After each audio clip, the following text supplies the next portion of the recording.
anyone that was doing music of the sort that we were wanted to be on Sarah before they were on anything else. I trusted the label so much that I would buy anything they put out.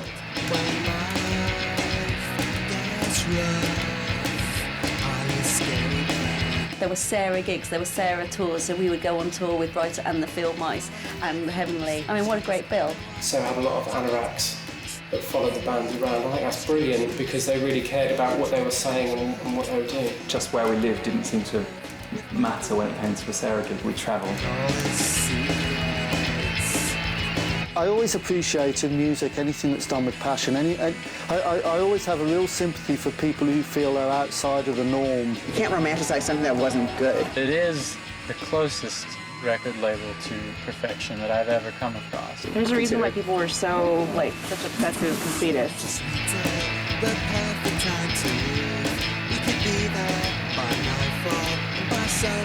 It was about being part of something, and you can join in too if you want.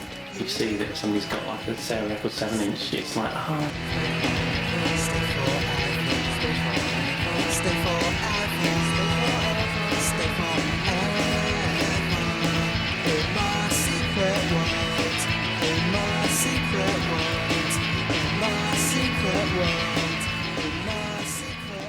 I think one thing that I'm always amazed by is that I ever ended up running a record label, because if you ask anybody who knew me when I was growing up, I was the shyest, least likely person to ever get involved in anything that had any sort of public profile. I don't think I was an unhappy teenager, but I think I quite liked playing with miserablism. The Smiths were probably invented for me. I certainly, wore a lot of black. I think for people of my age, John Peel was the only real source of hearing new music, because at that time, Radio 1, I think, used to go off air at 7 o'clock in the evening and then go over to Radio 2, and then John Peel used to come back on at 10 o'clock at night. So anybody who was into any sort of alternative, interesting, different music, if you didn't listen to John Peel, you would never hear it. His presence as a person on the radio, and I think that's true for a lot of people, it was never just about the music, it was always about listening to John Peel as well, and that someone else playing the exact same music wouldn't have been quite the same thing. So it was always sort of my mum trying to get me to turn it off and make sure I wasn't listening under the bedclothes and so on. Those John Peel shows, it was bands like Echo and the Bunnymen, Teardrop Explodes, Gang of Four, it was that sort of Joy Division, obviously, it was that sort of era. And then suddenly hearing Orange Juice, I think, was some thought that maybe I could be involved with a scene like this. These sound like the sort of people that I could sort of meet and talk to and get on with.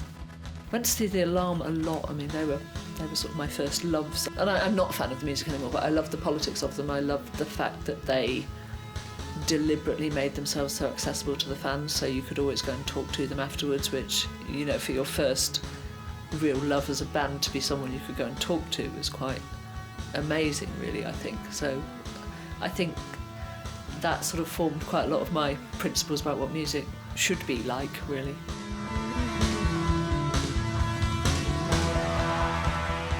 Having grown up in London, I knew I couldn't live anywhere small. I didn't want to go to a university in a sort of relatively small city or town. Bristol, I liked the countryside around it. I liked the sort of maritime aspects, I liked the river, and I liked the fact that it just always seemed slightly quirky and slightly different. The big event for me was finding out that the guy who was living next door to me and the whole residence at Bristol was into virtually the same sort of music as me, and we would sort of egg each other on and go to gigs together and buy records and talk about them. And then I think one day we saw a piece in, I think it was the NME, about a fanzine called Hungry Beat, and this was in the era of the sort of first creation bands, the Jasmine Minks, Big Bang Power, people like that.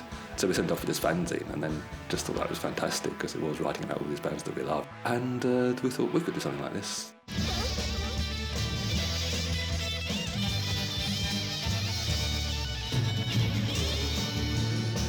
The whole sort of explosion of fanzines in the 80s was partly to do with the actual inability of the London music base to actually get off their asses and come to the provinces. Without the internet, it was really hard to find out about stuff that you might like. And you basically had John Peel and fanzines, essentially, were the two ways you could actually find out about stuff that was below the level that the NME was writing about. And that seems kind of almost incredible now, because it's so easy.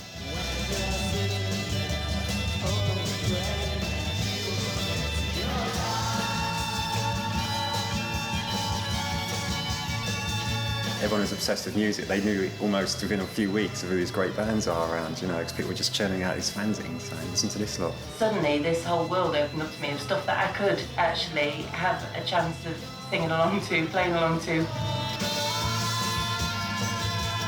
People made fanzines on the back of notepaper and they'd cut out things in magazines and paste it together, and then they'd photocopy it at the local library and then give it out at gigs. You know, it's a very, although it's an austere time, it's a very creative time. I started my fanzine, which was called Kvatch, when I was 16. There was quite a mixed bag of interviewees. I interviewed Ivor Cutler, who was a really interesting chap to meet at the Ilkley Literature Festival, Ewan McColl, the Pogues, Half Man Half Biscuit, Terry and Jerry, who I used to really like, Billy Bragg. I sold it quite a lot at gigs, and I always found that, you know, if there were some gigs I wanted to go to that I couldn't really drag anyone with, then if you got fanzines to sell, you've got a kind of crutch to fill the time before the band came on and in between the bands, so I did quite a lot of just walking around trying to sell people fanzines. I shall apologise to Kevin who writes Hungry Beat now, because the first issue of Ice Get the Cappy, the fanzine that we did, was a complete rip-off of his fanzine, basically. It just looked like it in every aspect, but it was the first thing we'd done. But, you know, as far as we were concerned, that's what fanzines look like, so that's what it has looked like. When I first came across the idea of fanzines, I just thought, this is great, because I know I like music, and I know I like writing, so this is a perfect opportunity to combine the two and actually write about the records and the music that means a lot to me. Why Scared to Get Happy seemed to me to be just brilliantly written, really intriguing. He was writing in this weird kind of imagistic way about his life and about music and about the effect it was having. I was completely, you know, taken with it. I thought, this is sort of great. The first couple of issues of Ice Get the Cappy were just straight fanzines. Eventually we ended up doing Flexi-discs for the fanzines as well, and then that increased the number of people who write off even more. Other people were putting out Flexi-discs. The first one I was aware of was probably the one that came with an early Orange Juice single that had a Flexi-disc version of Felicity in with it. But Flexi-discs had always been sort of quite gimmicky. You'd get them stuck to the covers of magazines or given away free with a proper single. And the whole concept of Shalala was that it was actually a proper label. And I really like the music. I think that run of 8 Flexis, they're brilliant.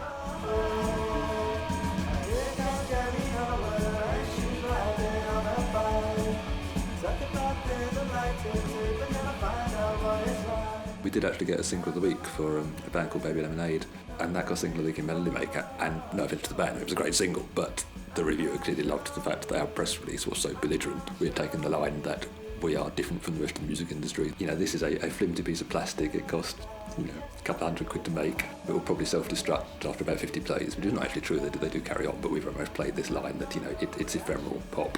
It will, you know, destroy itself if you play it too much, but that's sort of part of the beauty of it, is that this song is here today and gone tomorrow.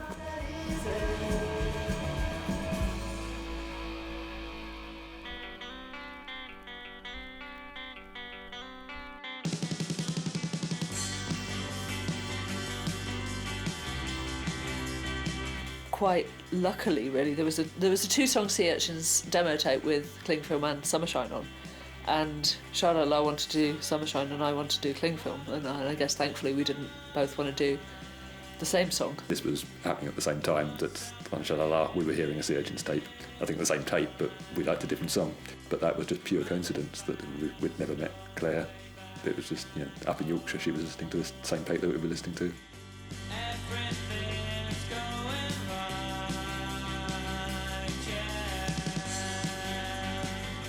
I moved to Bristol in 1986, and I moved there to go to university. I don't really know why I chose to go to Bristol. One of those fairly random decisions, really. I mean, we're both aware of each other because we'd sort of swapped, or rather she'd sent me a copy of her fanzine, and then we met a gig in Bristol and introduced ourselves to each other. It was Primal Scream supporting Julian Cope at Beer Cellar. And I was selling my fanzine and sort of, you know, approached Matt and said, do you want to buy a copy of a fanzine? And he said, oh, you must be Clare, you've sent me one already. And it came across as a bit like shove off, really, but I don't suppose it was meant to be, I don't know. I think from the first time we met and talked properly, that we just clearly just got on with them, and we both had the background of the fanzine, so we had that in common. He seemed very different from all the other boys, I suppose, I'd met. Just very self-assured, but at the same time, quite shy as well. I think that was a really interesting combination. He knew exactly who he was and what he thought about stuff. I know I was always impressed because Clare had written her first fanzine when she was 16. I think her first night, when she first came to Bristol, I think she actually went to a gig on her first night in Bristol, which again quite impressed me because I'm sure it took me ages to sort of get my head around where things were and how things were happening and so forth. So I think I was quite intimidated probably by the fact that she just seemed to have done so much so young. I think me and Clare coming together as a couple sort of coincided with us having the idea to set up a record label. It's very hard to distinguish between the two. It seemed sort of obvious since we were both doing, I suppose, creative stuff to do something together, which probably wasn't going to be a fanzine, and it was almost like the next step after Flexis, really. When we started Sarah, Clare was still at university. I mean, we were living in sort of bedsits in Upper Belgrade Road in Bristol. I mean, very much literally a sort of single room with a mattress on the floor and a sort of separate kitchen, but that was it. It was very intense because it literally was just essentially one room, and that's what we lived in for a couple of years. I'd been working in a car park and then I'd been sort of unemployed for a while, and then I went on the enterprise allowance scheme, which was a government scheme that basically paid you £40 a week if you were starting a new business. So when I was going to go on the enterprise allowance scheme, we had to go down to this sort of big meeting which took place in a drab office block near Temple Station, and about 20 of us sat around a big table, and they went round saying, what's your business going to be, and we'd all had to stand up and basically tell the group what our business was going to be. There was sort of a brief talk about how to keep accounts and bookkeeping and all that side of things, but after that basically we were told to go anyway and here's your 40 quid a week and do what you can with it for a year. The way I remember it, I don't know if you do, is you said, what should we call it? And I went, Sarah. No, it was across the kitchen table. So, the idea, I suppose, was that it was personified. It felt really important to actually have a female reference because there were so few female references in any part of the music industry at the time. Everything was so male orientated, whether it was the press, the record labels, just everybody in positions of power in the industry were male. So we liked the idea that this label would come along and it would have a girl's name essentially.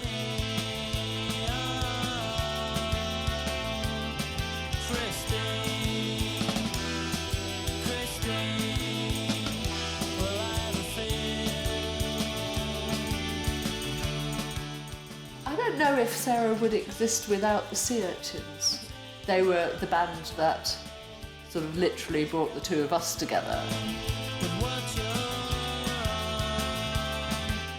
The Sea Urchins were a gang, and they'd got the Chelsea boots and the haircuts. They looked like a band, and they were kind of a clique.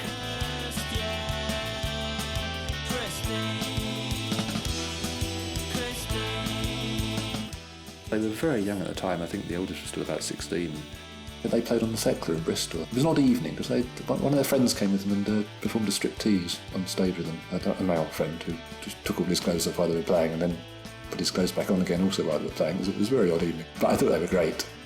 I mean, Christine, it still sounds to me like a song to launch a record label with. It still sounds important and it still sounds special.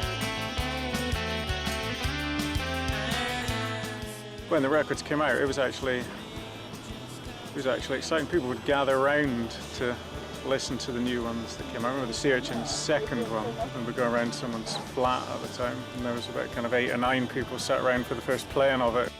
Christine got a really, really great response. I mean, we were really lucky with it. I mean, we got Single of the Week, and John Peel played it.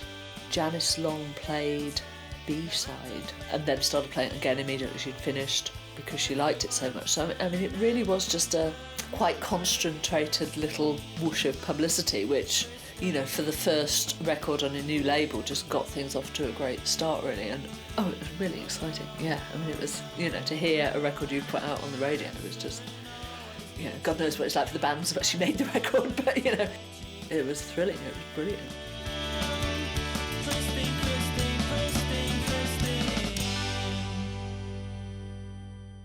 We couldn't have hoped for more, as I say. So, and Revolver distribution, as they were then, were paying for the manufacture. So obviously they were pleased because it was what they were hoping for, and because they take a bit of a punt on effectively some kids, and they would have got their money back, and that meant they were happy to pay for the manufacture of the next one. It was all great. I got a habit I can seem to change or leave it in the past. It's just a notion that makes me strange. I thought would never last. So I'm drinking out and brew and I'm thinking of you. You got the sunshine in your... Well, the Orchids were with Sarah for that whole length of the label, which I guess nobody else was really. And they were a bit kind of naughty, I think would be the best way to put it. There was a couple of times we were in Paris when one time they sort of rang everyone they knew abroad on the hotel phone, and then heavily were the last people to leave and got stuff in the bill, and we had to go back and pay it. And I don't know, they somehow seemed to manage to get trapped in their hotel room, but one of them was claustrophobic, so they had to kind of force their way out, and the whole sort of profit for the whole gig went on fixing the hotel room door. So they had this bad boys of Sarah reputation, but I think probably on a scale of kind of nunnery that made them the bad boys of kind of infant school or something.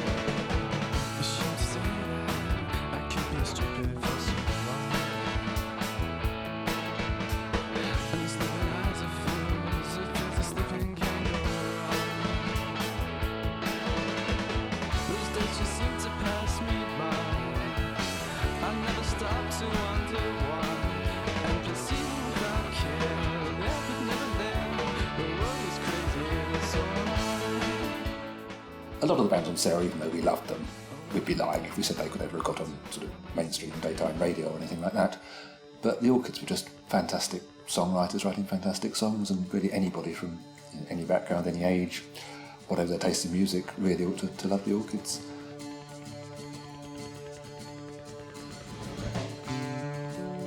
They played Stoke-on-Trent for two consecutive nights and ended up sleeping in a field between the two nights because they couldn't find anywhere to stay in Stoke, and you just think, they shouldn't be doing this, they're far too good for this.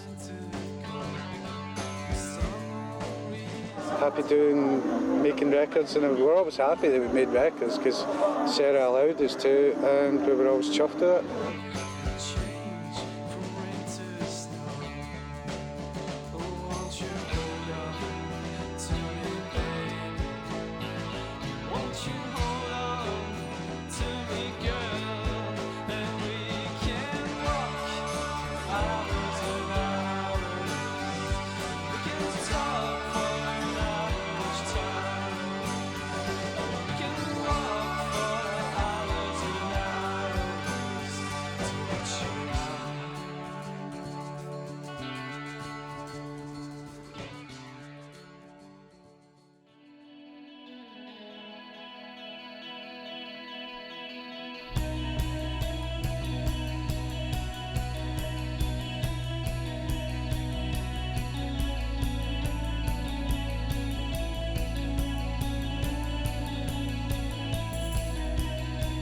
When you say to a lot of people that we were based in Bristol, they immediately think of Massive Attack and Boyracer and the whole Trip's hobby scene, and obviously we weren't involved in that at all and seemed to exist in a completely parallel universe to that. I mean, there was us and there was Subway Records, and really that was just so completely separate to what was going on or what had been going on in the world of trip hop. In the whole course of Sarah, only two of our bands ever actually came from Bristol, which I think disappoints a lot of fans from abroad who think that the city was just full of these sort of indie pop bands and people with bowl cuts and subby fringes and things. It just never was the case. I think we felt, and I don't think this comes across in the music at all, but the attitude was very much influenced by the punk scene. And I was 8 in 1976, so I mean, I wasn't in any way directly influenced by it, but that idea that anyone can pick up a guitar and play, anyone can start a fanzine, anyone can start a record label, I mean, that was the sort of bedrock that it was founded upon. The idea is that you don't have to go along with the corporate idea of what music should sound like. You can do your own thing, you can be adventurous, you can be imaginative. Also that you don't need to record things expensively, you can just record something in a bedroom, and if the ideas are there and if the feelings are there, that will be just as valid as something that's cost millions of pounds to record in the studio. Those early Primal Scream records, those first two Primal Scream singles were devastatingly inspirational, I think. McCarthy, June Brides, they were all very inspirational. We're called Another Sunny Day. We're from Penzance.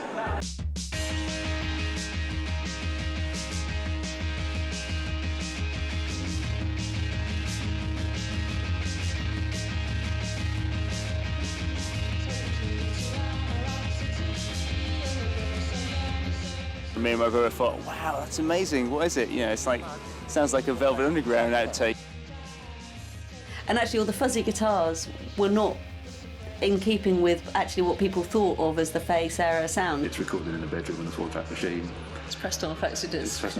It probably is shambling, but everything is bounced down so many times. It's just this wonderful sort of blur of sound, but it sounds absolutely fantastic. And we very much wanted to put it on a Flexi-disc because that seemed the absolute perfect way of presenting it. It's this almost definition of sort of disposable poppiness.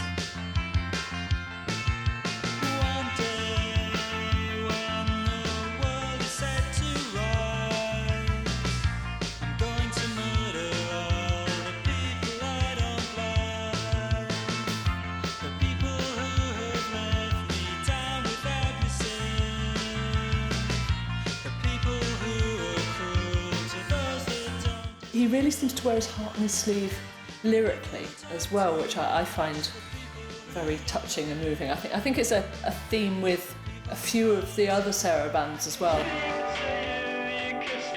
I mean, they were quite emotionally honest, I suppose, but they weren't necessarily what was going on in my life. Thank God.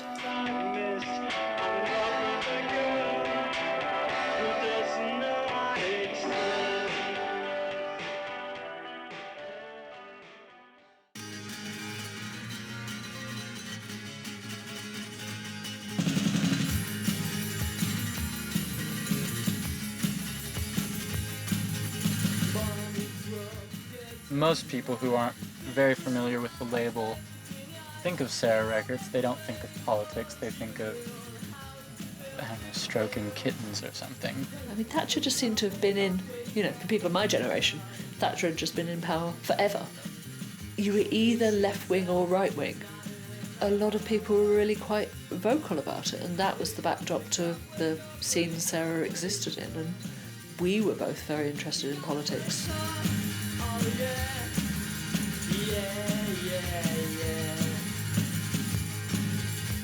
The mid-late 80s was the time of 3-track 12-inch singles for a 3-minute pop song with some sort of extended version, and it was really just an attempt to get you to buy the same thing twice over or 3 times over. You'd have 2 versions with different sleeves, and that to us was a political thing about consumerism and treating your fans like dirt, basically, or really just as, you know, people to feed you with cash. I know that the distro they had at the time did say to them on several occasions, you know, if you stop doing these crappy 7-inch singles and put out a few 12 inches, we can all make a bit of brass.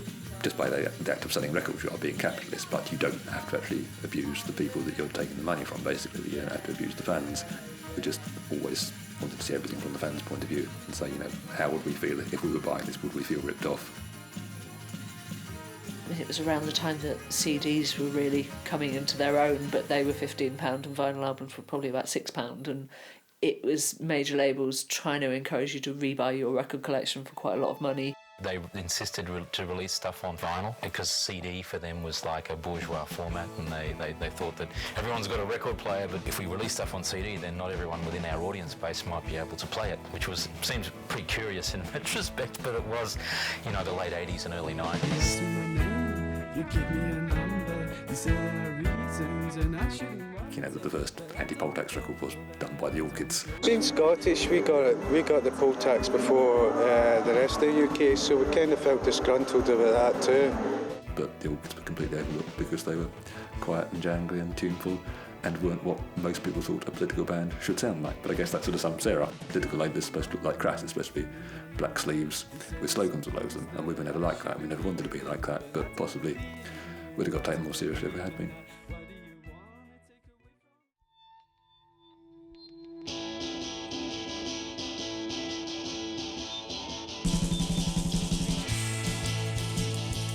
The fanzines were a very key part of the label. I mean, because really it was the background we came from and the culture we came from. And I think we'd never have started the label without it. So I think giving the fanzines catalogue numbers as if they were records was an acknowledgement of their importance in the scene, but also I guess they were our sort of contribution, weren't they, in a way? A really well-written fanzine should have the same effect on you as listening to a 7-inch single. You know, you read 10 pages in a fanzine and it should make you feel the same as listening to 3 minutes of a pop song. That was their idea behind it. It was really nice that the people who ran the label were also involved in making some of the artwork, as it were. Kind of feels like we're all together doing this thing. I like the idea that it was this sort of package of things that you got. You got a single and a postcard, and you'd get some kind of literature attached to that. You'd buy the single and there'd be this kind of stuff in it about this relationship. We did discuss our relationship. Yes, actually I do remember doing that. And it's just, you know, I mean, that's a really weird thing for a record label to do. That's a really odd kind of personal thing to do. I think we both really wanted to write, and we were both very interested in honesty, and that it fitted with the record label, because I think a lot of the songwriters were, you know, really opening up their hearts and writing quite openly and honestly about their relationships, and sometimes quite literally. I think again that maybe it was a bit of a sort of feminist thing in it, that, you know, in that way that it's always been okay for men to talk about sex, but it hasn't really been okay for women to, and trying to confront that as well and pretty much say, well, women like it too. I think there was a bit of that in it.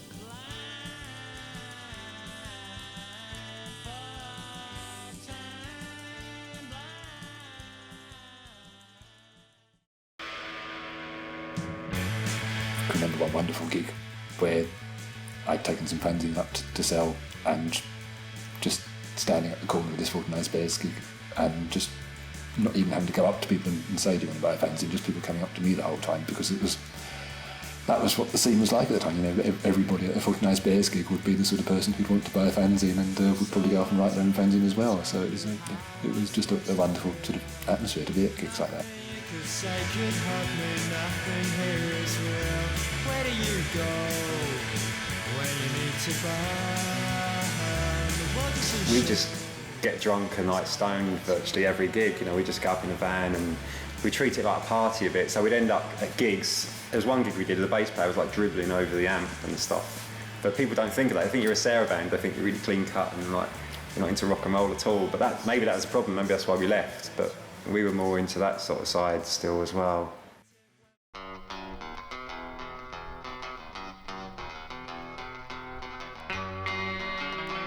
We probably had summed up the spirit of the times when it was a stand-up drum and fuzzy guitars. People couldn't really sing properly, but what the hell. With the Flexi-discs I did on Shalala, one day the post came through the door and there was an envelope with a Glasgow postmark on it. And when I opened it up, it was a copy that probably had Flexi in it. And I thought it was somebody just returning a faulty copy. And then I saw something brown in it and thought, oh, somebody sent me some chocolate, because that's the sort of thing that people used to do in those days. And then I caught a whiff of the smell that was coming off it and realised it was something brown that wasn't chocolate. And that shows the sort of thing we did have to put up with. You know, people did have a really extreme reaction to some of the stuff we were putting out.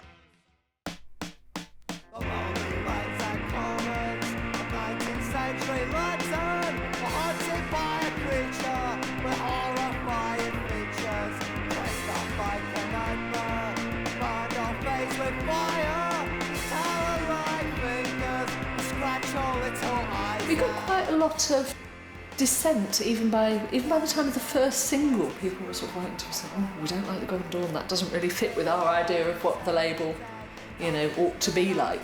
And you know, I think people still say to us, "You never really did like the Golden Dawn, did you?" And we both absolutely loved them. And you know, to be honest, if there'd been more bands in that kind of genre who'd come along who we'd liked as much, we'd have put more of that kind of music out, because we both really like it. I mean, we were both huge Jesus and Mary Chain fans, for instance, so that sort of Glasgow fuzzy pop sound is right up our street, really. You know, it wasn't like the Golden Dawn were like Einstürzende and Neubauten or something. It was just like distorted guitars, and they were, you know, people really weren't having it.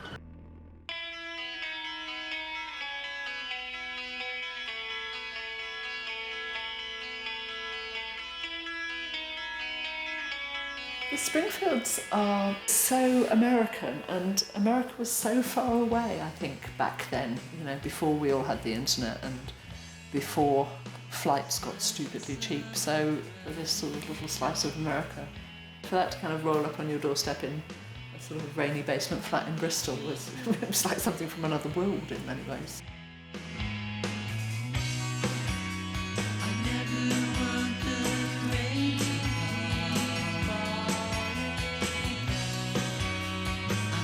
And we had to ring them from the phone box on Blackboy Hill. I do remember that. It was an international call to Chicago, made at about 8 o'clock at night from a phone box. With coins. Bringing this bloke in Chicago who spoke very slowly. He does speak very slowly. Speed up, it's got 10p's going in. So I think they must have got the phone fairly soon after that. I think it did become a bit ridiculous, actually, yeah.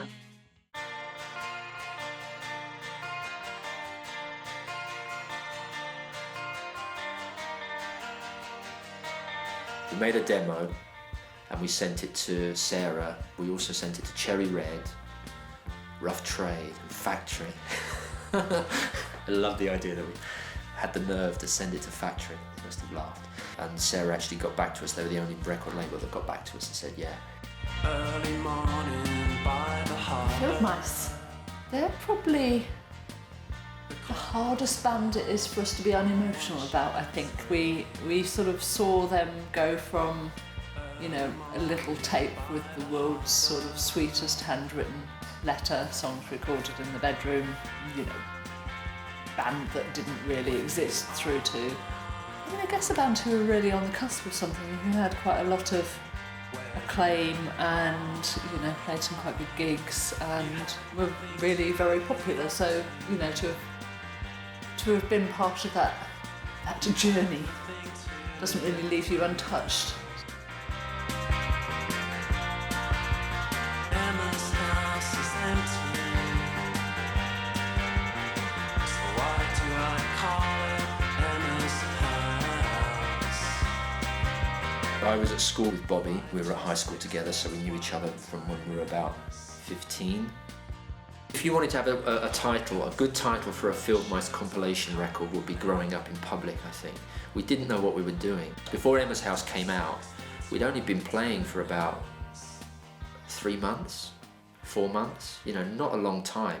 You know, I think you change quite a lot at that age, and you maybe change daily and back and forth, and I think their music almost reflects that. I mean, one minute they're country, the next they're sort of dance, the next they're back to writing ballads, and I think the diversity of it is really just phenomenal, to be honest. There were a lot of different sounds going around at that time. You know, it was the start, I suppose, of grunge, but then there was also bands like the Stone Roses, New Order were there making great dance music. There was a lot of different influences around, and I think we were never thinking we mustn't listen to that.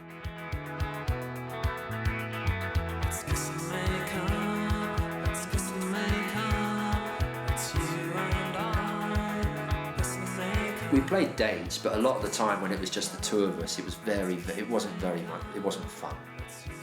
You know, we never came off stage thinking, yeah, you know, rock and roll, or you know, that was fantastic. You know, no, we generally went on stage very scared and got off stage very scared.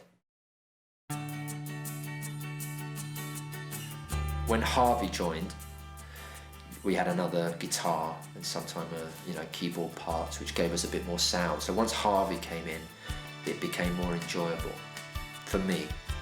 It was fantastic. Yeah, it was really, you know, it was like being in a proper band. And certainly when we then got Mark in, the drummer, and Anne-Marie, it was like, you know, it was a full proper band.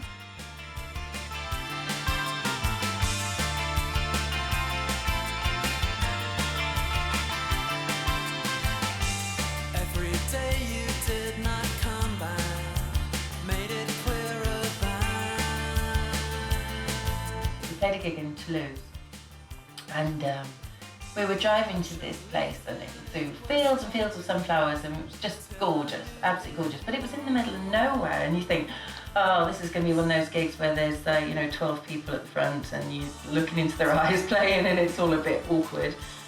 And it was just amazing. I don't know where these people came from, but it was packed, and suddenly there was this French mosh pit, and they all knew every word to every song, and that was fantastic. You just think, where did everybody come from? You know, fundamentally, the songs were built from Bobby's creations. There was no jamming or anything like that. Bobby would say, right, here's a song that I've written. The chords were done, the arrangement was pretty much done in his head, I'm sure. The music, the words were always ready. Yeah, it's you know, Bobby is the talent. But you have a life besides me, bothers the hell out of me. I genuinely think Robert Ratton is one of the great English songwriters. You feel like you've got this kind of almost portal into his world and his life and his emotions. So I think that's one of the things that made them so popular with people. I think that real sort of emotional fragility as well that he wasn't afraid to display. Something comes across through those vocals and through those lyrics that seems incredibly personal. You know, like more personal than most bands ever allow themselves to be. Really going against the grain of a lot of the stuff that was around at the time. This is a time when Nirvana and Oasis were big, and the mood was very much whatever, you know. Whereas here came along a band and a label that for me was saying that it's worth striving after truth, it's worth striving after beauty. Working with them was sometimes quite emotional. I mean, really they wanted to spend time in the studio and experiment, and we wanted them to write songs, be very sure about what they wanted to do, and then go into the studio having planned out what they were going to do, spending the minimum amount of money possible to come out with the maximum result possible, because we were writing the check. And that, I mean, that's always a conflict with bands, but I mean, I think for us we didn't really want to put, or we weren't willing to put the whole label on the line, which I think we could have conceivably done for a band to experiment. I think that wasn't really a possibility for us. And yeah, and you know, you see obviously other labels who have done that and have lost the label. You know, much as we liked them, it was never going to be a blank check.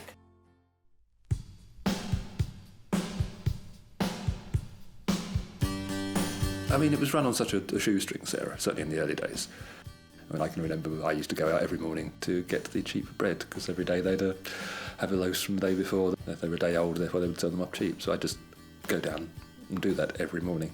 And, you know, actually go into gigs and things to sell vinyl and stuff like that. We would hitch. I mean, we'd stand by the M32 or go out to the M5 and hitch to whichever gig it was we were going to. When the field mice played Rawtonstall, which is a small village just north of Manchester, and we ended up sleeping on a hillside in a sleeping bag overnight, having hitched up the day before.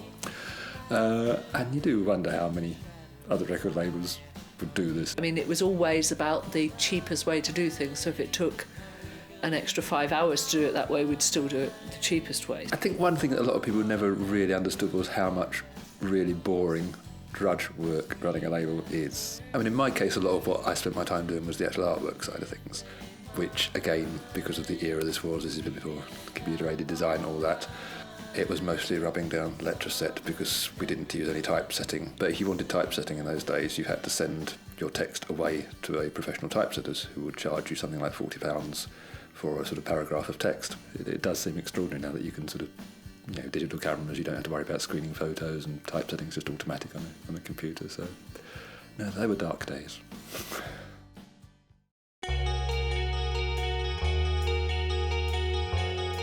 Clare and Matt always told me that I was the only person who bought a St. Christopher t-shirt. I find that really hard to believe. So I thought they were amazing, but I don't remember actually them ever being anyone's favourite Sarah Records band. To me, they sounded like the Walker Brothers. I thought they were great.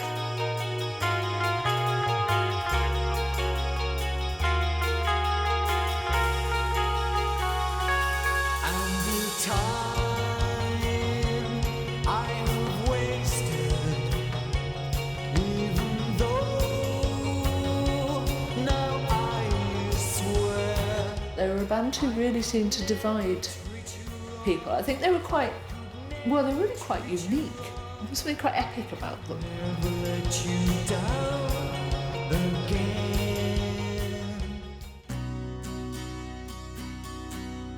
A lot of bands have tried to sound like Brighter, because the Brighter sound is essentially, I'm sure Kira spoke by me saying, it's a very simple sound, and it sounds like it should be the easiest thing in the world to do, but it isn't, as is often the way with very simple things. It's actually the most difficult thing in the world to have such a simple sound and make it distinctive at the same time. D chord. D chord was very important. That was a remarkable discovery when I realised that you just needed to learn about 4 chords and then just pluck a D shape over the top, and that was Brighter. They are the vaguest things, not much to hold. Something about the sort of repetition and the sound and it just sort of envelops you. I think listening to Brighter is a bit like being back in the womb or something. It's very safe and comfortable and nice and warm.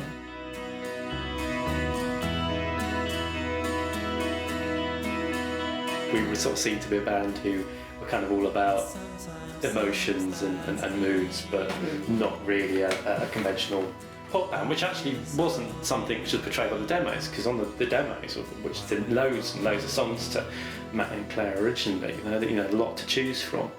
A lot of those songs were very, very pop. The ones that Matt and Clare always selected for us to record, I mean, I think they were quite instrumental in constructing, I suppose, what was the public image of Brighter. When they did their album, we were in the studio with them, kind of co-producing, so we possibly rather imposed ourselves, I suppose. And it didn't actually go terribly well. I think we ended up recording that record 2.5 times. You know, I've got very vivid memories of that time, of Matt kind of sitting in a chair in the corner with his knees tucked under his chin, with his pullover pulled over his head, and Claire biting her lip and saying, "I don't like bass, turn the bass down." But we had fun at the same time, I think.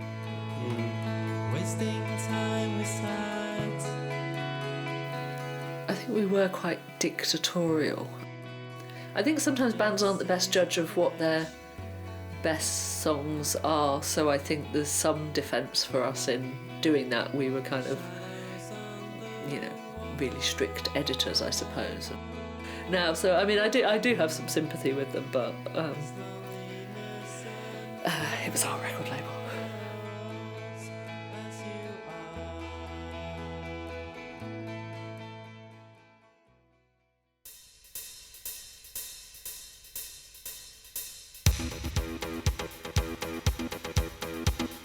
I remember reading one review from, the 80s of The Wake, and it said something like, The Wake are like if New Order got really, really good. I've always agreed with that. I've always thought The Wake are kind of what New Order were trying to be, and kind of fell short of it.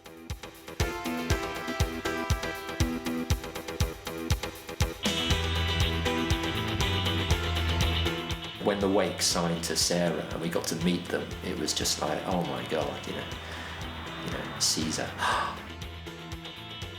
The Wake are unusual because they had a career before Sarah. They came from Factory Records. It was actually through the Orchids that we've acquired The Wake, if you like, because Caesar from The Wake had produced the first Orchids single.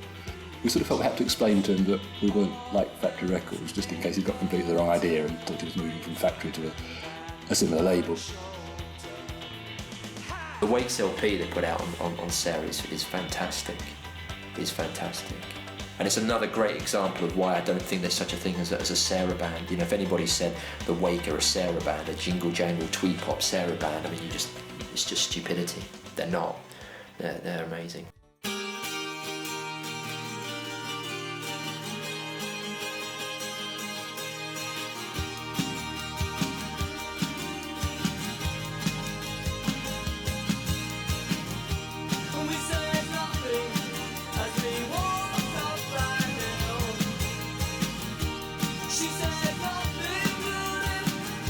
Looks could kill, and these things happen.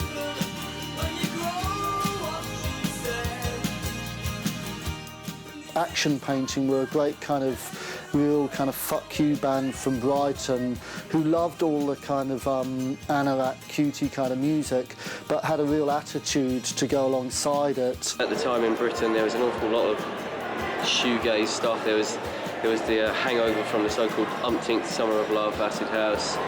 There was stuff like The Orb. Everyone was loved up, didn't give a toss. There was no passion.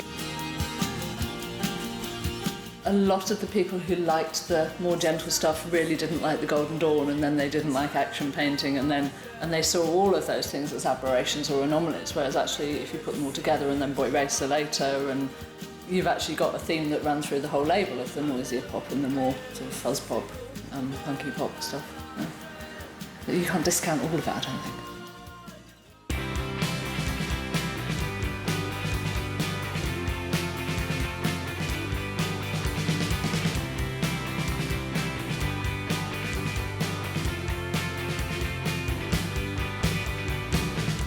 Really excited when we signed Heavenly because I'd been a big Tallulah Gosh family band that most of them were in before Heavenly. Tallulah Gosh were like just about the best pop band in the world when they first appeared. So in Tallulah Gosh we all wrote songs and it was fairly democratic, and I found that I didn't like singing the lyrics that other people had written, and therefore I, in Heavenly, said, okay, this is going to be the way I want it to be. I was like, well, why did Tallulah Gosh break up? Why did you have to start? It's like, oh, it's just working out. And she said that when she's in the band, she has to be the dictator. If it can't work that way, then. And they just had to start over. And so they did. But, she's a benevolent dictator. Yeah, so I think it was probably fair. At least I hope it was benevolent, but it probably was dictatorship. It was just so great to have a band on Sarah where the band was driven by the woman. It was women singing, it was women writing the songs, everything from the female perspective. Tallulah Gosh, it was like this perfect, sort of like pop punk crossover, just perfect, absolutely perfect in every way. And then with Heavenly, what they did is they just moved slightly more pop, and it was even more perfect. How could that possibly be? How can you be more perfect than perfect?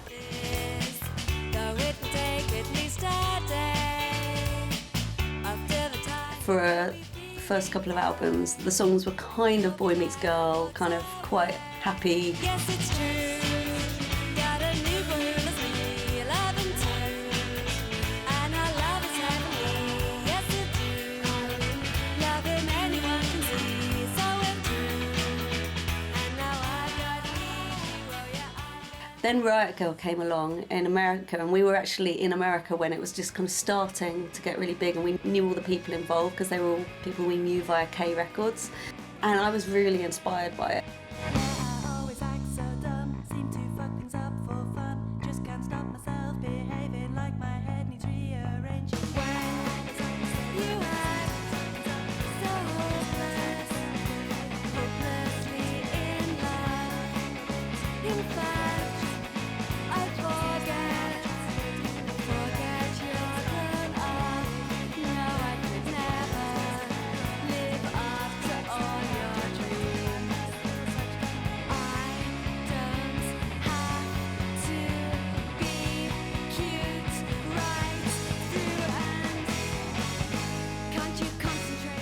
I probably like See as a Heavenly Option as a song the best, and I was incredibly proud of Calvin's vocals on it, which are just great.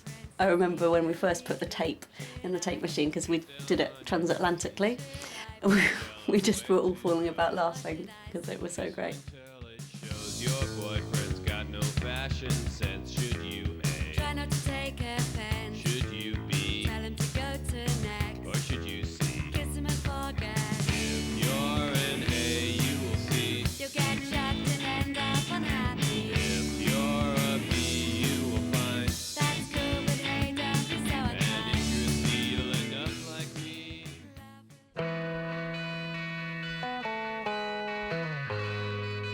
the fact that I was male and Clare was female was clearly a major factor in the label, because that was incredibly rare at the time.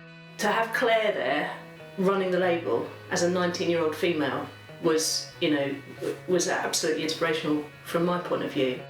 And I think for Clare it was quite a struggle. She would get very annoyed, quite rightly, if an article was essentially in terms of Matt Haynes and his girlfriend Clare running the label, or when people would ring up and clearly assume that if she answered the phone she was some sort of secretary and wait to be passed over to me. I remember having a big row with a French record label who were licensing our stuff, who'd taken out a big advert for a bunch of the stuff they licensed, with basically a topless woman on it, and us being right on the phone to them to complain, and them saying, well, I don't know what your problem is, no one else has complained, and us kind of going, well, it's a real issue for us, and you can't do this.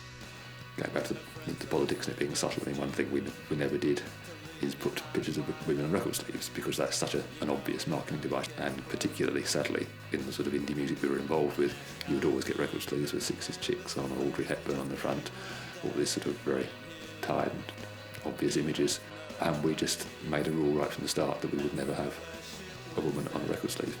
But, we never made a big deal of it, it's just what we did.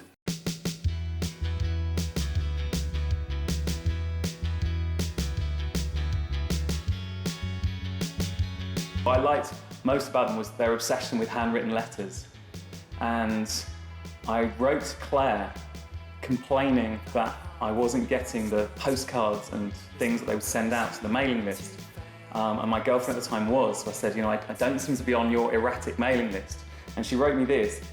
And even this is ridiculous, that someone who's running a record label even bothers to write that much stuff. And it says, it's not erratic, just full of people who write us letters, and you don't, ! Underline. This is a record label that's actually angry when the people who buy their records don't write them. Matt wrote to me all the time. I was sort of provoking him into writing me, because, I was continually sending him stamped addressed envelopes and all this kind of thing. But he seemed perfectly happy to, I don't know, it's like, I don't really know how he got on with his life, because I'm sure I wasn't the only person he was writing back to in that way, so he must just spend all day writing letters to kind of people he didn't know. It never occurred to us at the time to do anything else, so now every record that went out we would put a little note in them. And people clearly liked this, but I just can't understand the labels that didn't do that, just on a pure courtesy. It just seems a nice thing to do. You have a sense with some record labels that they're very much looking down on the little people who aren't on the guest list.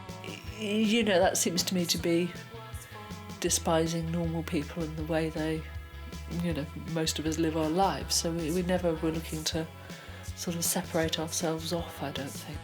We'd occasionally get people sort of coming to visit us, because in the early days we had our address on the record sleeves, which was probably a mistake.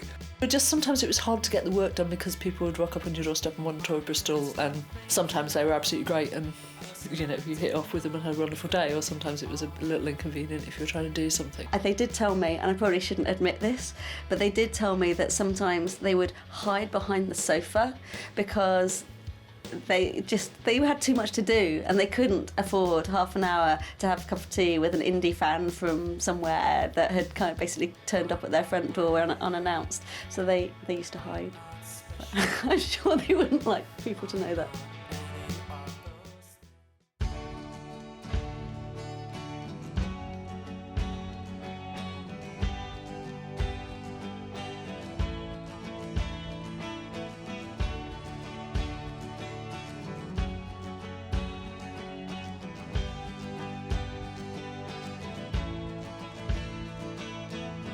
Switch Lake was from South Wales, from Swansea, one of our two Welsh bands. I remember the recording session for the first singles, Tell Me How It Feels in particular, which we did at an overnight session, and I think they decided to book the overnight session because it was cheaper, and I think everybody, by the time we'd started, was regretting it. Everybody was just falling asleep as the whole thing was going on. And it just sounds wonderful, it just has this wonderful, warm, slightly sleepy sound to it, but I think largely that was because it was recorded in the middle of the night.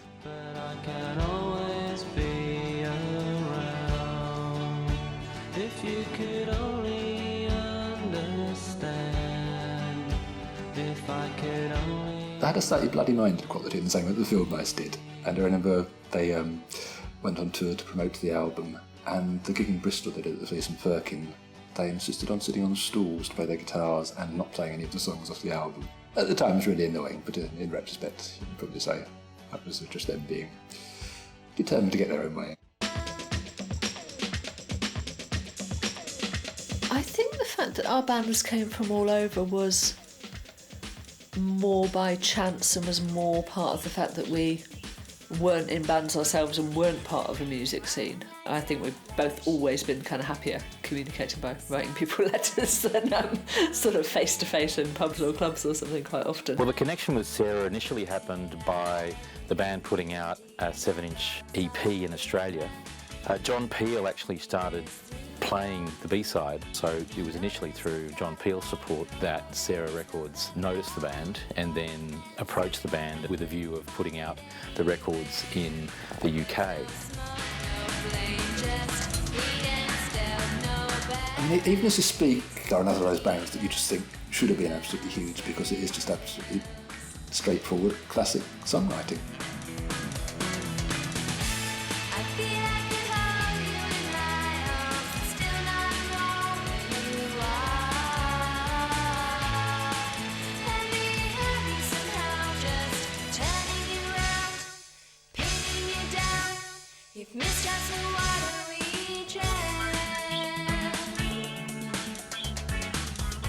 They spent a whole year over here and came over a couple of times. They were based in Sydney and, you know, toured, gigged, did Peel session, tried really hard to make go of it. Falling Down the Stairs was getting played every day on Radio 1 for a while we were there. We would be driving around in the van and we'd go, well, there it is again, you know, which was kind of an exciting thing for us too because Radio 1 had a big listenership.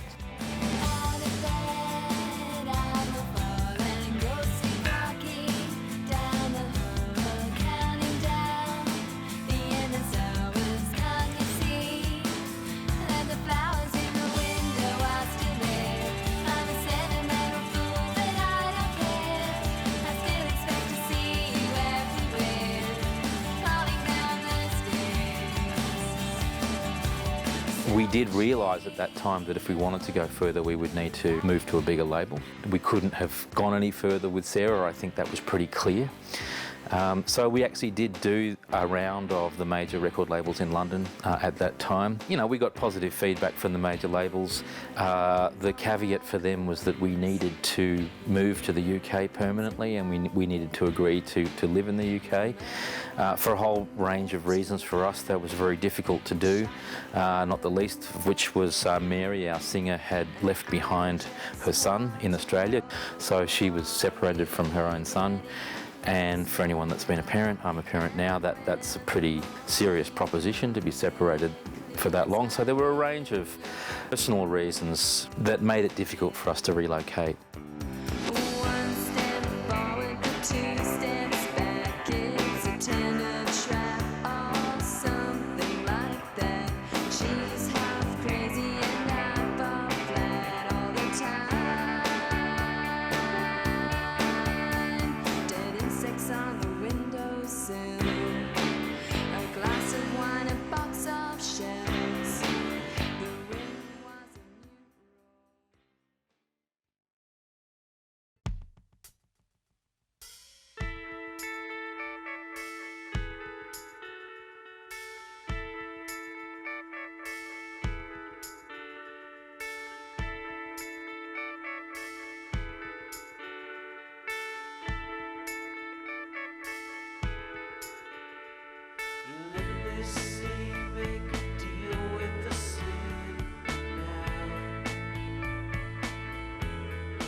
We both liked Bristol, we wanted to live here, we wanted to be here, and it's an absolutely fantastic, beautiful city that always seemed to be a bit sort of underappreciated. I mean, I think we always used to have a sort of way of judging travel guides on England by how many pages were on Bristol compared with Bath, and if they had more on Bath than Bristol, then you weren't very interested in the book, because there's so much here on it, and it just wasn't really known. So we really went out of our way to to celebrate it, and you know, putting pictures of Bristol on all the labels, all the compilations are named after places in Bristol or numbered after the buses that went there, because we were celebrating public transport quite often as well.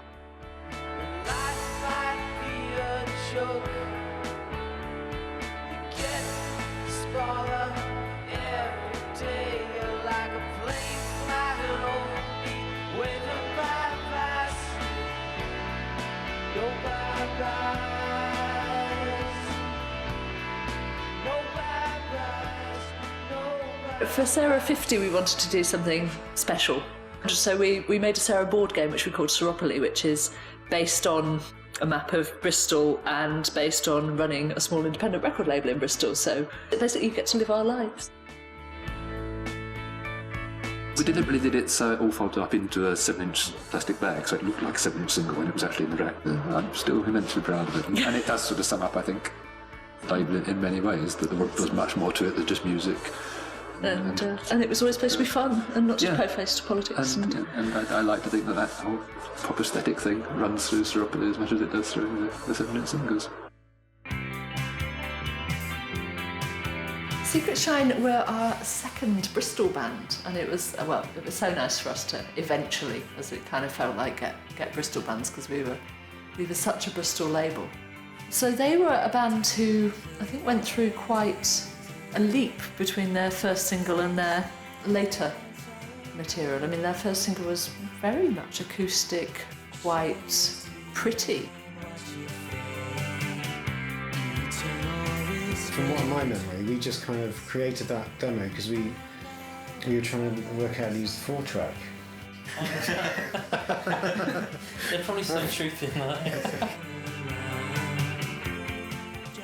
After the first single, we suddenly went all heavy, and then it was almost like, even though there were other heavy records on Sarah, nothing quite like what we were doing, I don't think. And then we had a sort of a problem there, in that people didn't know whether we were like a sort of Sarah band or a shoegaze band, and they didn't really. They got a bit confused. I don't think we had an identity crisis, but other people seemed to get confused about what it was that we were trying to do.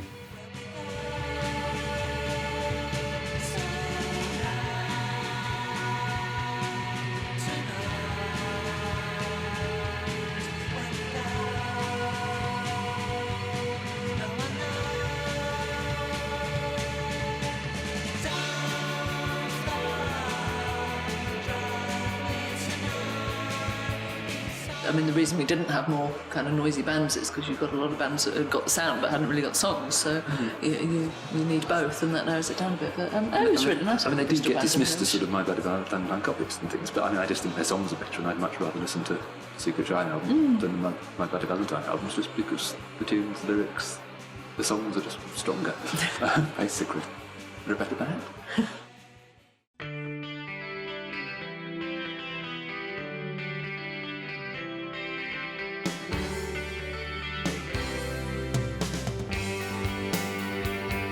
Fantastic. I think Blue Boy were the best band on the label. I thought they were stunning. Their 2 LPs are just great, absolutely great.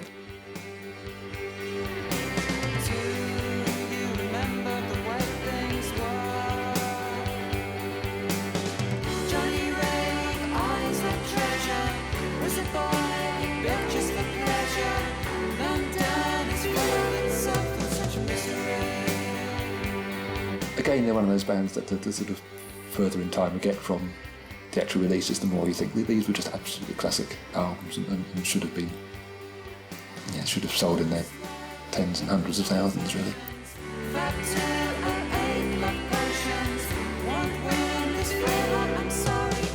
They were so musically ahead of the game in terms of the independent sector.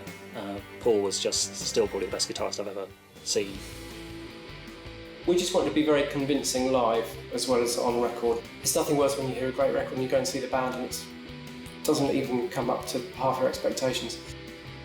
And I think one of the things about Blue Boy that maybe a lot of people don't know because they didn't have the opportunity to see them is how fantastic they were live.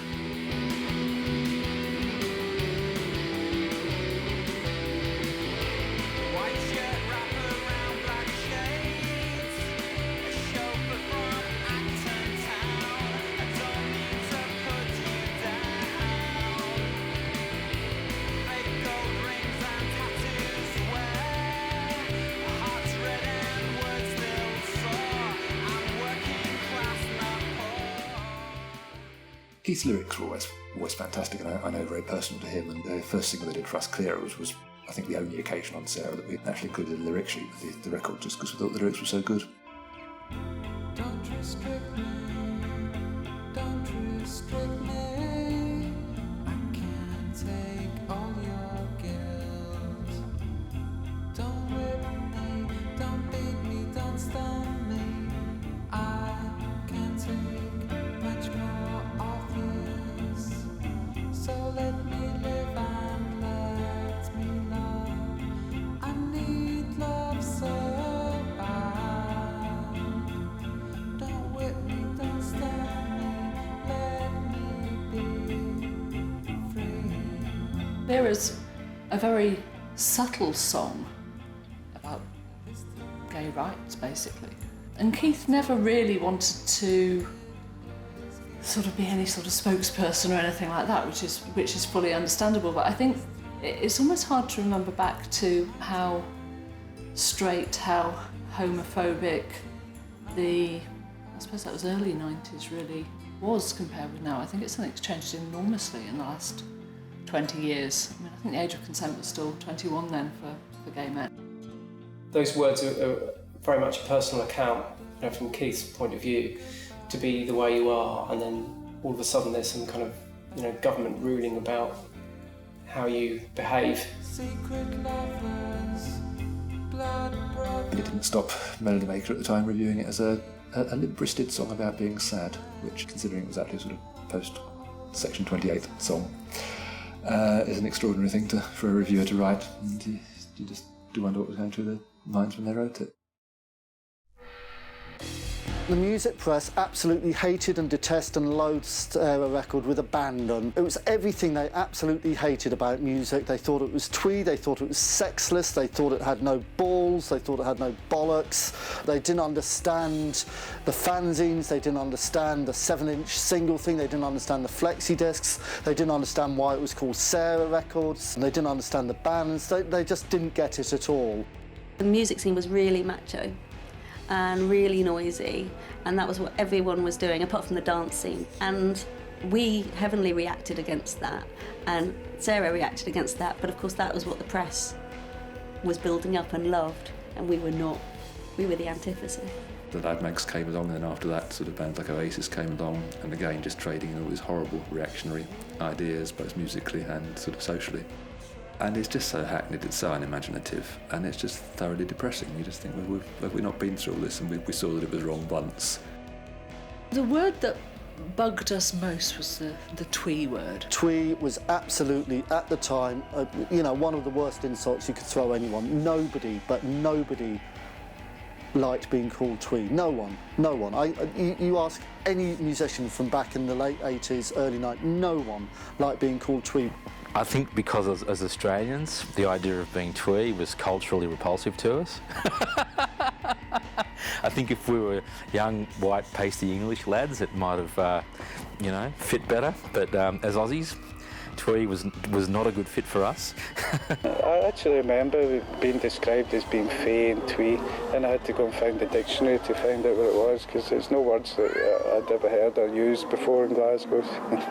Everything about the idea of something that's twee, that is not there to be taken seriously, that is not making a statement, is kind of throwaway in a kind of negative sense, or childish in a negative sense. For me, that's everything that, kind of Sarah was kind of standing against, but people didn't get the irony, and that's the point. I know for a fact that if a Sarah record turned up at the Melody Maker, which was where I was working by that point, myself and Bob Stanley, who's their other big champion in the music press, if it turned up and me and Bob didn't grab it, it would immediately get panned. It wouldn't matter what the band was. It was the fact it was on Sarah Records. Bands would definitely get panned because they were on Sarah Records, for sure. Because they seen it was a Sarah record, they went down the same old cliches, and every now and again we were surprised though. There would be somebody actually sounding like they listened to it. You get sent such a volume of stuff that you start, there's no way you can listen to it all, and you start making snap decisions about things, sometimes based on kind of quite odd criteria. And I could understand, I'm not condoning, I'm not saying it's right. I can understand why a music journalist who decided that Sarah Records was something wouldn't even bother to listen to the stuff they sent them, because there wasn't the time. And also you have to understand that Sarah Records put itself in opposition to the music press. It's hardly surprising that the music journalists aren't going to like Sarah Records if they're putting out fanzines attacking the music press. You know, the music journalists are only human. If they're going to read stuff saying how crap they are and how they don't like music and how they don't feel passionate about it, well, it's quite possible that they're not going to like the records that these people put out. You know, I think it's all in the rough and tumble of the environment at that time, and I think in a way it's good. You know, at least people are noticing you. If they're taking shots at you, you could say that's a good thing. You've done something that you're worth paying attention to in some kind of way. When we were on Sarah and Love Blind came out, NME gave it one of the worst reviews they've ever published for a single, I think. And what's the exact quote? They said that Love Blind was equivalent to cancer. And it was just completely slated, and apparently John Peel read that review and he said that any band that elicits that much wrath is worthy of a listen. Yeah. So he started to listen to it and made it single of the week, and it broke the indie charts, highest entry, wasn't it? The fact that it could survive without the music press, you know, the music press doesn't really like that. And it was a completely self-contained world, Sarah, you know. I remember I had a friend who was in a band who were on a major label, and he could not believe the press we got when he actually had a big promotions team behind him, and they just didn't get any of the coverage. I worked for EMI Records for a while, and the guys in the marketing department there could never understand how we managed to get on the radio or anything without spending vast amounts of money, and there was some kind of bitterness really that they were spending £200,000 to market a record, and yet we'd perhaps, you know, post it to John Peel and he'd be good enough to search it out of his big pile and play it, you know. So there's possibly a little bit of resentment of, you know, how come they're getting this success when they're not part of the big machine, you know? People still like Sarah Records, and the NME is all but disappeared, so another win, I think, there.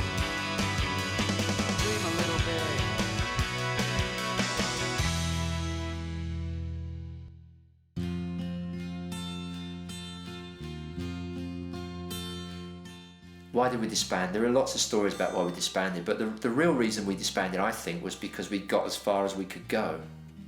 There was nothing else to do. I remember the night the Field Mice broke up on stage, because, you know, there was clearly something up.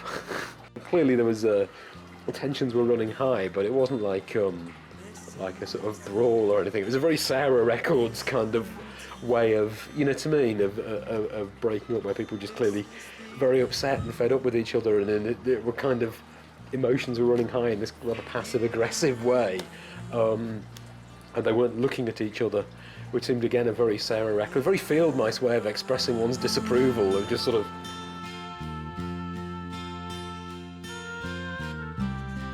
What a sad state of affairs. We look so sad on stage. Our body language is so down and so low. Not sure it was ever that up, but it was just, you just look at it and just think, that is a sad group of people.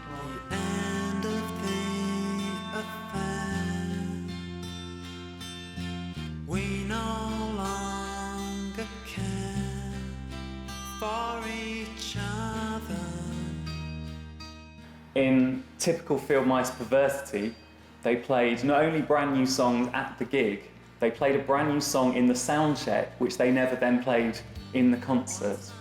Even though they know they're not going to do it again and they're not speaking to each other. That's just brilliantly absurd.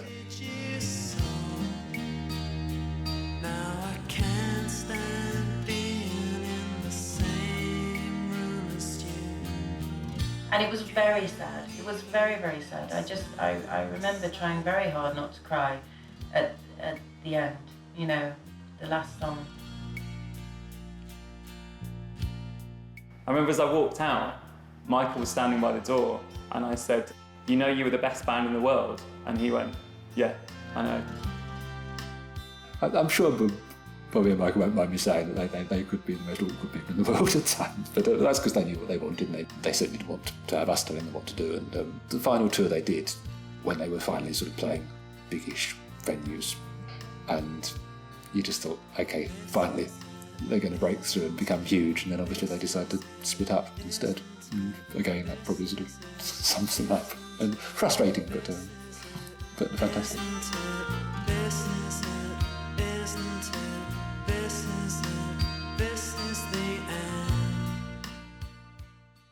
So the leaves touch the ground of a bowling green in Acton. It's a place where my feet know which way to go. You can hear... The record that we released on Sarah was actually licensed from a Japanese label because the Hit Parade had actually become quite huge in Japan and was signed to a major label out there. Julian Henry is the man behind the Hit Parade. Julian was a real inspirational figure because a lot of those early Hit Parade singles he basically made on his own. He just seemed to be somebody who completely understood what pop music should be about. He just wanted to release a series of absolutely perfect 3-minute, 7-inch guitar pop records.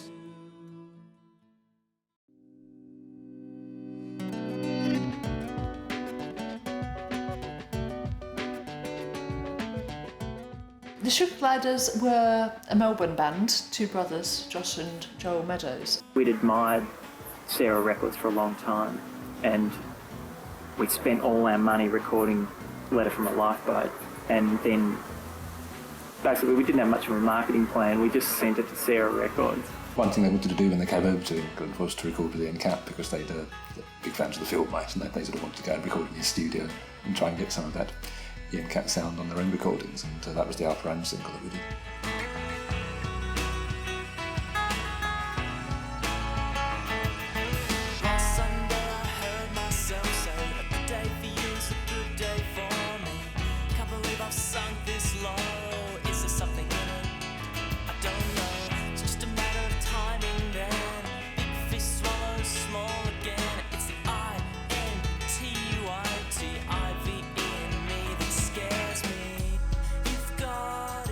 And I came over in the middle of winter, but obviously they didn't seem to have realised this, because I remember them turning up at Heathrow Airport in shorts, and it was snowing as well, and I remember Joel sort of scraping snow off the bonnet of the cars outside our house as if he'd never seen snow before. I'm sure he had, but it was very much the impression that they didn't quite know where they'd come and what they were doing here.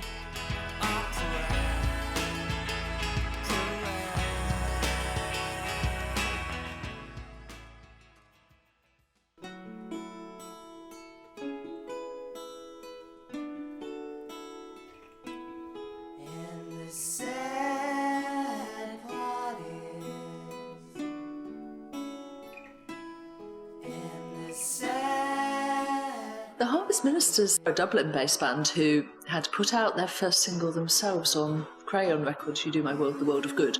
So our first single we did with them was to re-release that.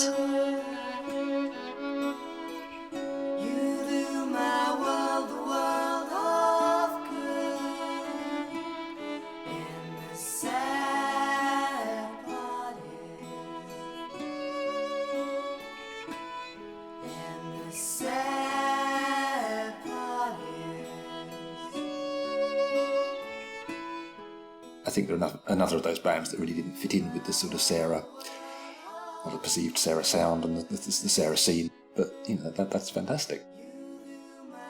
When they came over here to play some gigs, they were quite surprised by the fact that they were expected to play for sort of half an hour, 40 minutes, because back in Dublin they used to do 2-hour sets with an interval in the middle, because that's the scene they come from.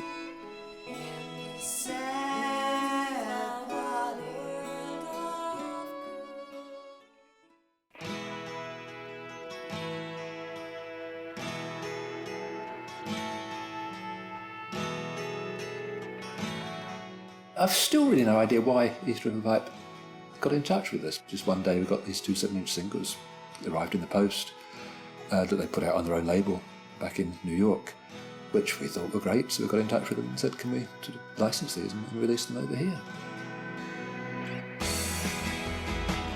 I mean, East River Pipe is really just one guy, FM, Fred Cornog. And again, he's one of those people who's clearly not coming from the same sort of background that most of the sort of Sarah bands are perceived to be coming from. God knows I tried to live. This is all there is. The power to forgive is all that we can hope for now. You were a meteor, you were a dinosaur, you were the 2x4, you cracked me in my head last night. Let me wake up right, let me wake up right. And it's interesting that his songs have been covered by a lot of other people out there. I mean, I think Lamb Chop covered 3 of his songs on one of their albums. So he's actually sort of a very well respected as a singer-songwriter out in the States.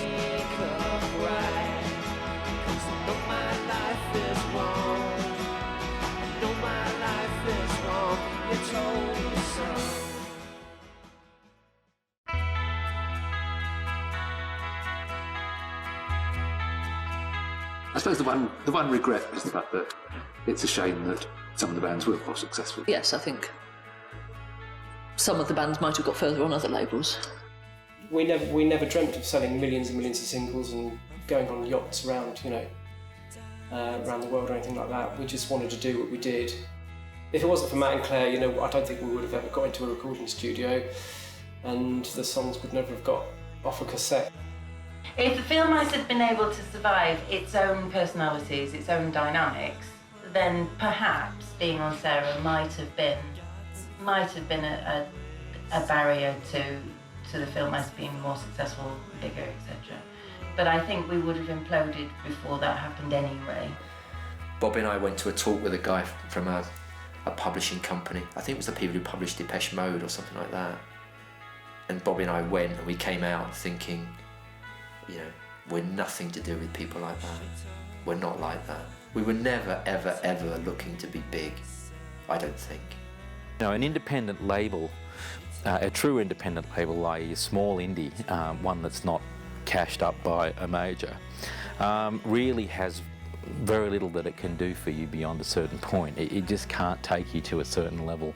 It just doesn't have the finances to do it. They can barely pay royalties, let alone put significant amounts of money into a promotions campaign around a record, or provide a significant funding for tour support so that when you go on tour you can travel with a reasonable amount of comfort. The band is well connected into all the press and PR opportunities in every location, all of those things. That does require more resources than the average small indie has.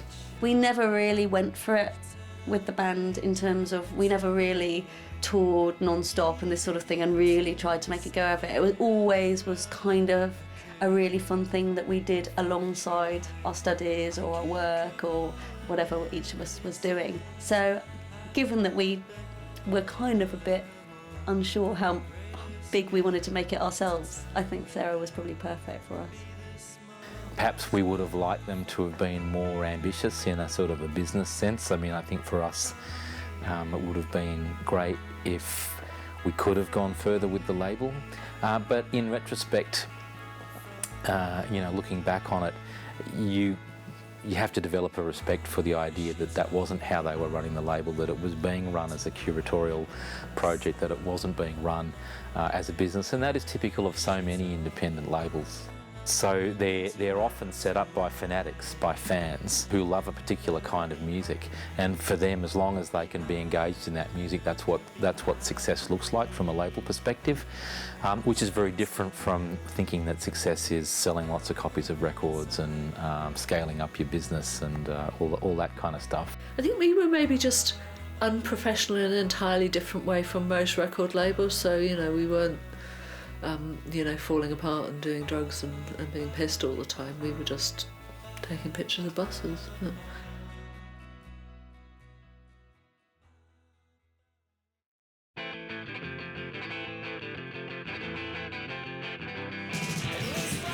Certainly a lot of my friends were very surprised and didn't in fact believe me when I said we're going to do a record on Sarah, because we were considerably noisier than most of the bands on the label, especially live shows we played were pretty god-awful racket. Boyracer actually really lived it. They gigged a lot, they toured a lot. Stuart writes songs, and can write them all day, I think. And it really was their lives, and I think you can tell that from their passion and their enthusiasm for him. I used to go up and see him in Leeds, and he was selling baked potatoes from a stall, Spudgy like, I think, near, you know, in the shopping centre, and that was what he did in the day for living Boyracer the rest of the time, and really it had their sort of hearts and souls in it.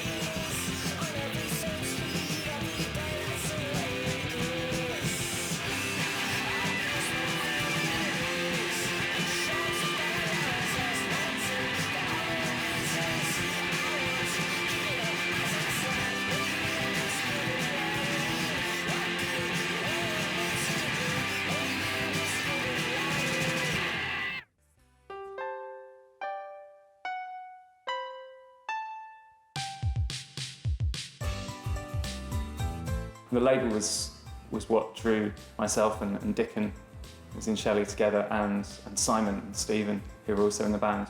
But we never had, I don't think we ever had ideas that we would be a Sarah Records band, because that seemed like an impossible thing.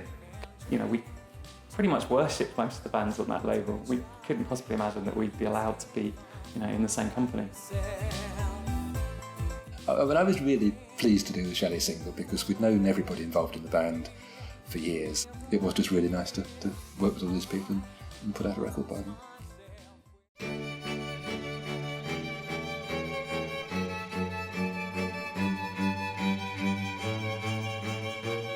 When they released the singles, they always used to put out the next few releases that were coming up.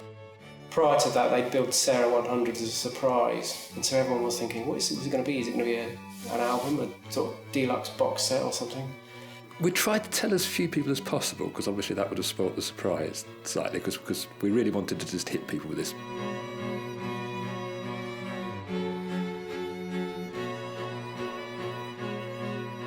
One thing we always do right from the start was that we didn't want to be one of those labels that just sort of petered out and faded away. We always knew that we wanted to go out with a bang, essentially.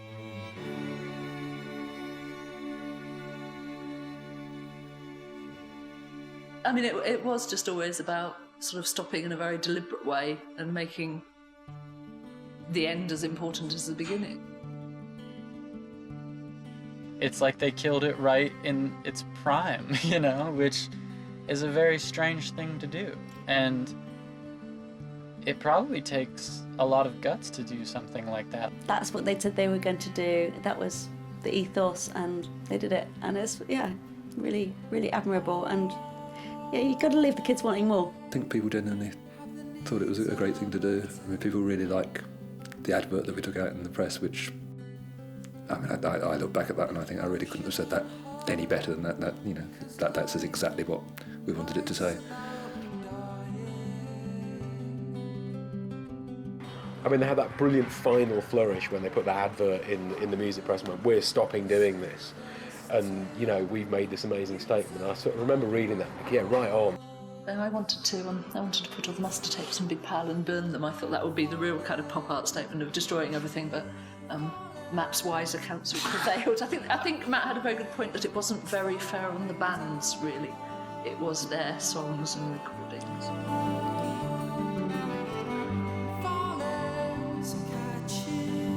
We'd always had the idea for the last release being the There and Back Again Lane compilation, and it was always going to have the Clifton Suspension Bridge on the front, but we really wanted to make it an event and a party, and a sort of celebration of the label, and a sort of very definite end, so we threw a party here on the Thekla in Bristol.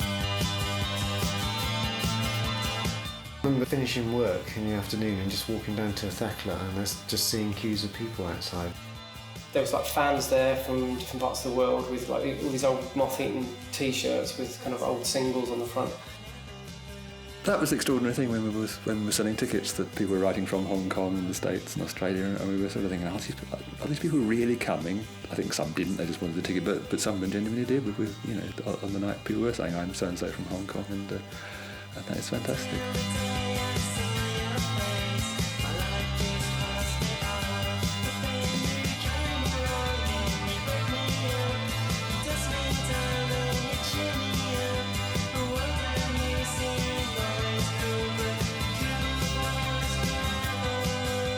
And they decked it out like a sort of, really like a party. There was balloons everywhere and streamers and whatnot. I seem to remember a lot of drunkenness I seem to remember some rather dodgy and un-indie-like behaviour going on in the toilets. The party was incredible, you know, all these bands that you've been listening to all these years. It's a culmination of all that time. So it was kind of like the Mecca. It was like the Diwali of Sarah, if you like. Everyone was excited, the crowd was so appreciative, but they knew it was going to be the last time that a collection of, you know, the bands that they like were going to be there at the same time. A lot of people saying, what's going to happen, what's going to happen? Because like us, they felt as though they'd sort of lost their moorings a little bit. They'd come to rely on Sarah always being there in the next, you know, the next gig and the next record that was going to come out.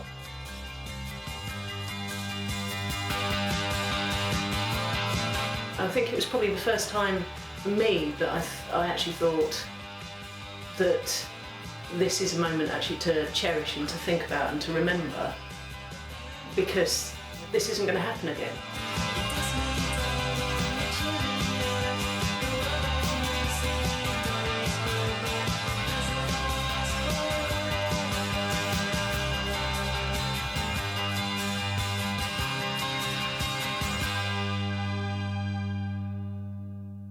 We were still together at that point, but sort of drifting apart, I think, and I suppose I'm going to say we stayed together for the sake of the label, but that wouldn't be strictly true. But I think it was clear that we sort of had our own ideas of what we wanted to do next, and obviously once the label ended, there was nothing to really stop us sort of going our separate ways and doing our own thing after that. We split up as we both moved to London.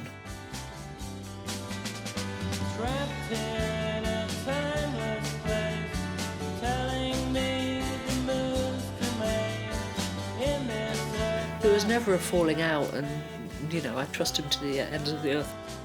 I think it was more about sort of what else might be out there. I don't necessarily mean in terms of boyfriends, but just a kind of a different life, I suppose. That it's almost like suddenly I was in my late 20s and the world was my oyster, and I kind of felt the need to go off and do my own thing.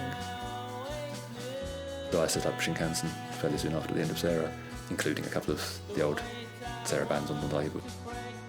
After Sarah, I ended up working for Vital, who were big indie distributors at the point, and working on bands you hadn't chosen. I mean, whilst I really liked some of them, it's just so different from working on the stuff you really believed in. I really couldn't think of another record label I wanted to go and work for, or something I wanted to do in the industry.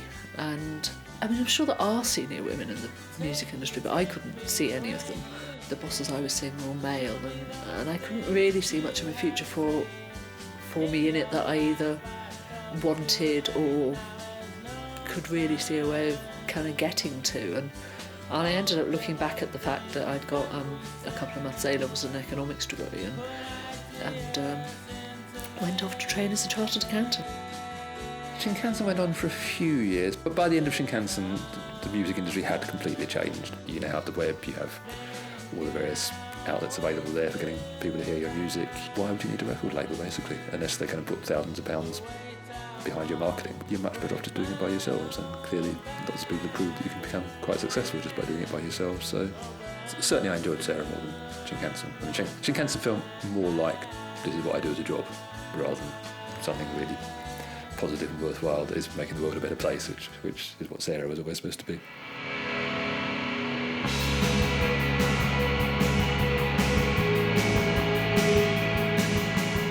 Sarah were the record label who made you think that you could do it yourself. They just put out some incredible records. The legacy of Sarah Records in Spain has been huge. There are people in America who are completely obsessed with Sarah Records. You know, I'm one of them. Who would have thought that a small label out of England called Sarah Records would make records and recordings that can touch a person such as myself, halfway across the world over in the middle of the United States. I'm Katie, and I'm 18 years old, which means that when Sarah Records ended, I was a small child. My name is Gene. I am 16 years old. All over the world, you hear people talking about Sarah Records in Japan and in Jakarta, you know, kids talking about Sarah Records, and it's kind of become an institution. Anyone that is looking for sincere, real music of any genre, seek out Sarah Records. It also blows me away that these recordings are 20 years old now. That was 20 years ago. Wow. And it is surprising the affection and the interest in the label, because it is 25 years since we started it, so 17 since we stopped it. We certainly never dreamt that people would still be talking about it in 25 years' time, and probably talking about it more now than they ever were. When you actually set something up that really plants a flag, then you'll find that that's something that will resonate beyond its initial life. So, I mean, even after the label closed its doors, and even now, there's an incredible connection to Sarah that goes on. One of the most extraordinary things in recent years has been with the whole digital downloads side of things, that suddenly records that we thought were forgotten about and lost have suddenly reappeared because people can now download them.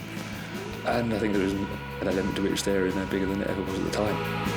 If you think about creation records or factory records or ZTT or Sarah records or Sub Pop records, something they've all got in common is that they're really good at generating a kind of overall aesthetic around themselves. And all of these labels, they're all still really highly regarded. The whole label was very handmade by Matt and Clare. Every band was chosen by them, every band was helped along by them, every record was basically put together in their living room by them. Matt and Clare just said, we'd like to record an album. That was the brief. That was it.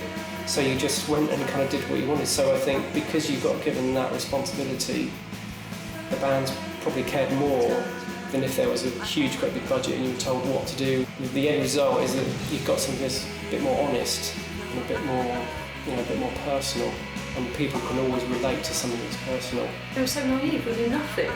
You know, I kind of think that, in a way, embodied everything that, in my head, that was what Sarah Records sort of stood for right at the start. You know, in you go to the studio, you have no idea quite what you're doing, but out of it comes something that's special. The whole philosophy, I think, that they ran, and that feeling of us against the world. It was like the label was as important as the band. Even when Sarah was going, it was like a little bit of people's secret, and it was like a using Sarah Records too. Just its own secret world. I think when we finished, we thought we had really achieved something. What we'd set out to do, yes, I really think we did, and if we were still doing it now, we'd probably just go, whatever, it's only 1 out of 1,000 or something, whereas, you know, when you're clear on your 100, you've got to make everyone count, and I really think we did that. We stand by every single one. I think we're both quite quietly proud of it all.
Sunrise we could live on